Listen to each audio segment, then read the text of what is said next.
आज की वीडियो खास उन मिडिल क्लास सैलरीड लोगों के लिए है जो अपनी मेहनत की कमाई पर टैक्स बचाना चाहते हैं, वो भी न्यू टैक्स रिजाइम में।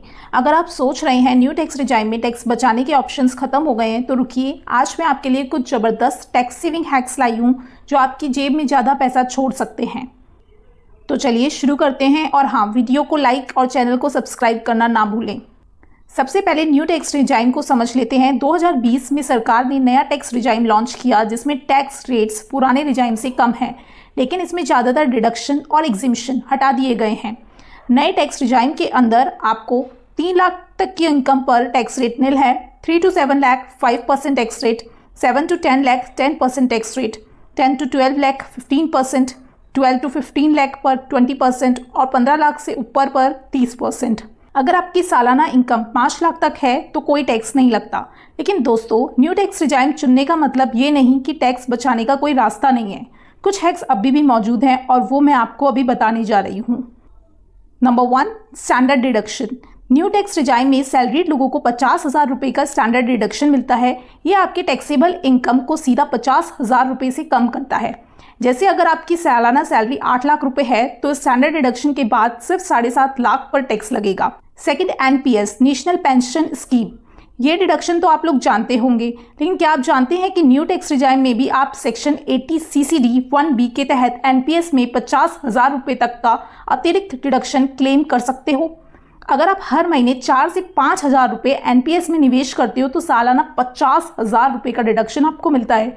इसका फायदा 2 हैं। एक तो आपका टैक्स सेव होगा, साथ ही साथ एनपीएस रिटायरमेंट के लिए भी एक शानदार इन्वेस्टमेंट ऑप्शन है।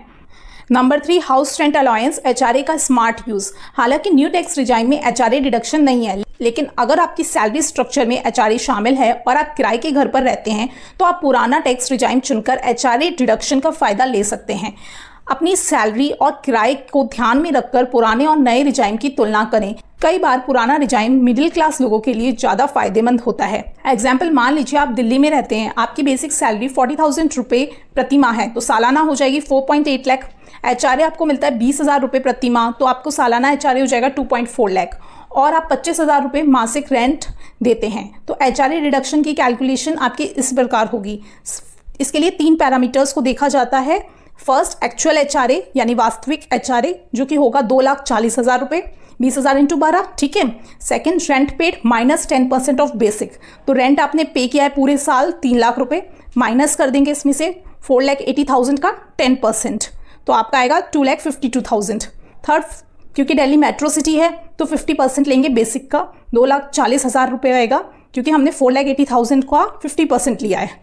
तो आपकी एचआरए रिडक्शन हो जाएगी इन तीनों अमाउंट में, जो भी लोअर है वो है 2,40,000 रुपये। तो 2,40,000 आपका सीधा टैक्सेबल इनकम में से लेस हो जाएगा। तो यानी अगर आप 20% के टैक्स स्लैब में भी आते हैं तो आपकी सेविंग हो जाएगी 48,000, जो कि एक अच्छा खासा अमाउंट होता है। Fourth, medical insurance and health checkup.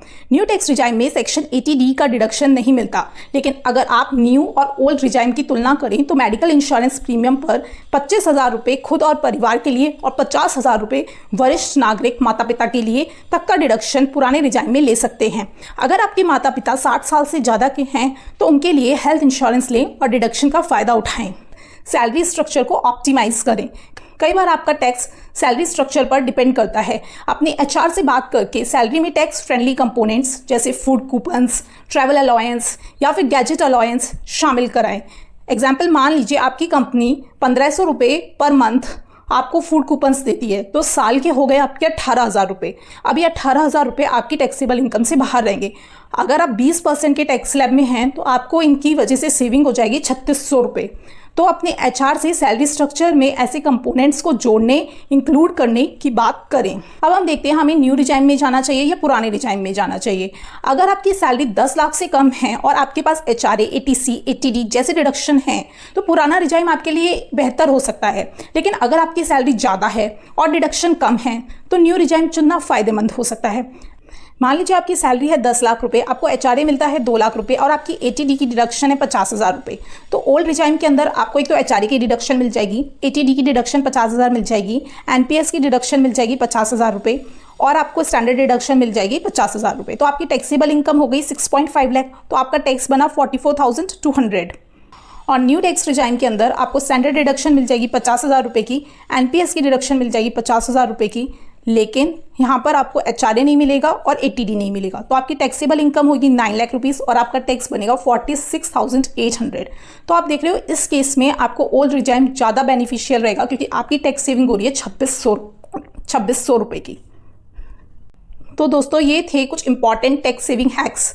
तो अब आप समझ गए होंगे कि सैलरीड क्लास टैक्स कैसे बचा सकता है। अगर ये वीडियो आपको पसंद आया तो लाइक करें, अपने दोस्तों और फैमिली के साथ शेयर करें, चैनल को सब्सक्राइब करें, कमेंट में बताएं कि आप न्यू रिजाइम चुनना पसंद करेंगे या ओल्ड और क्यों। और अगर आपके पास कोई और टैक्स सेविंग हैक्स है, टिप है, तो हमारे साथ शेयर कर सकते हैं इन द कमेंट सेक्शन।